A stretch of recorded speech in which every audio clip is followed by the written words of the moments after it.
Good morning, afternoon. It is the afternoon. It's been a day. Good afternoon. Thanks for joining us for your 1 p.m. news and weather update. I'm Bailey Bockover. And I'm Dustin Staples. Well, before we dive into your weather, let's take a look at our top headlines. A Kinston police officer has been charged after we're learning more, about a Kinston police officer who was arrested on theft charges and fired from the force yesterday.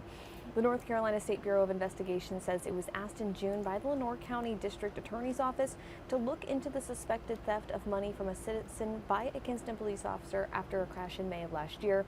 The SBI arrested DeQuante Jones yesterday.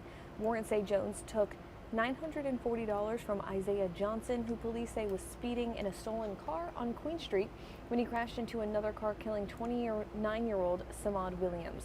Johnson has pending charges for second-degree murder and possession of a stolen vehicle from that crash.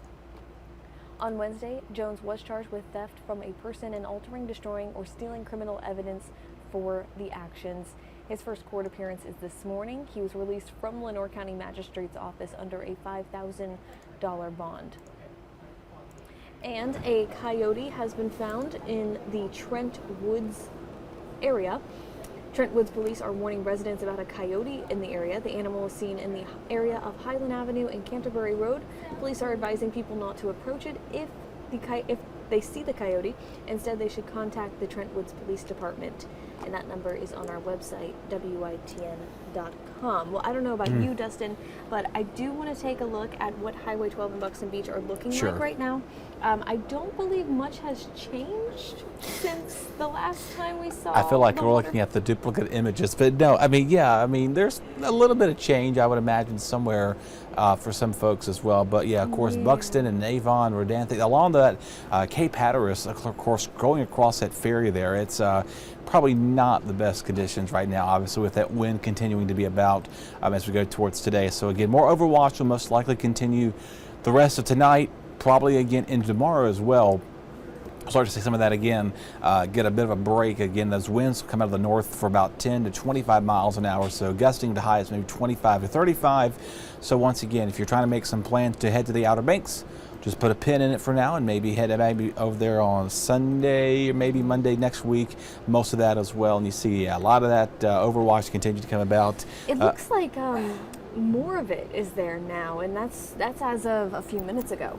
Yeah, a lot of that overwash persists. Of course, it's that breeze along the north there. It's making things kind of overturn their banks. It looks like some of the sand dunes are starting to kind of even deteriorate over time. But you know, they're used to that. That's usually when the weather and erosion happens over time. That's generally what the general synopsis has with that. You get all that beach erosion occurring over and again, especially the same areas that used to seeing it. They've got all those impacts.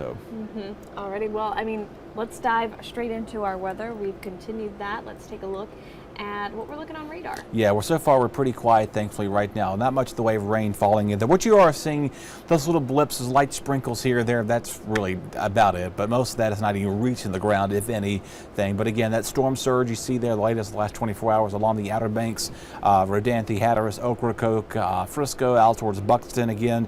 Saw those overturned with that wind. Again, that beach erosion too. Wind gusts, again, between 40 and 50 miles an hour also came about. So it's been pretty windy, pretty wet, obviously a very unsettled end of the day there last night and again early this morning too.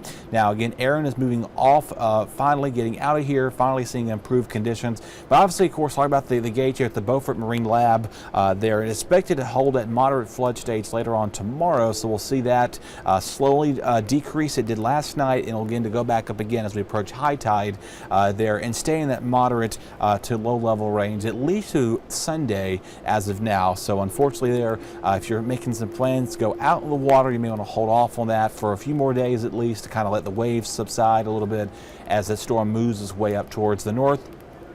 Forecast to become, again, Cat 2, then Category 1 as it makes its way out of our way, up towards the Canadian coastline, and then it moves its way up towards Iceland and Greenland as well as Ireland. They're going to be dealing with wave surfs outside of the United Kingdom there. But for us, again, tropical storm warnings continue with gusty breezes holding at 15 to 30 miles an hour. That's kind of where we're holding with that. Sustained winds, though, 10 to 20 miles an hour. So overall, that north flow makes things feel somewhat comfortable out there, yet the humidity is still up. But again, it is a doable day to be out there as those air temperatures hold in those low to mid 80s today. Probably not going to be warming up as much. Now, if we see more sunshine later on this afternoon, we bump those temperatures to the mid 80s, and that's going to be about it. Now, again, your wave height forecast, you see there about 6 to 10 off, way offshore. But again, closer to the outer banks, we'll continue to see a little bit more overwash, continuing to about mid-sunrise tomorrow morning, and then eventually as high tide slowly exits, it'll begin to kind of quiet things down. Besides Aaron, as that is tracking out of our way, we've got 3 other areas we're watching there. A 40% chance along off the coast of Africa, 30% chance of this little formation. Again, it looks to be moving way out of our way, and then again, this 70% chance looks to be moving off our, not a concern either, more towards going towards Bermuda. So again, it's going to take another easterly component to the track and stay out of our way. A few showers possible, yes, but no expect to see washouts. We'll see a few more showers as we head in about towards tomorrow afternoon, and then again, or excuse me, tomorrow morning. By the time we get towards tomorrow afternoon, most of us start to see quiet conditions. Again, there's winds out of the north at 10 to 20 miles an hour, gusting between 20 to 30 along the coastline all the way through midday tomorrow. So still seeing breezy conditions once again as that northeasterly flow holds steady, but most of the wind gusts will come under 10 miles as we head into Sunday and Monday. But overall, though, mid-80s here. Again, watch out for the high rip current risk. If you're heading out to the Watermelon Festival, ECU students are moving in for classes beginning Monday. A lot of schools go back Monday anyway, so maybe, I know, not the last, this is the last week they want to find out if they're going to go to the beach. Probably not. Maybe go to the mountains or somewhere else a little bit nicer. But you know what, though? I'm all for whatever you want to do. Low 80s return next week. The mountains. It might be a little bit too far, but you have a good point. And we have Labor Day coming up just in another week, right? Yeah.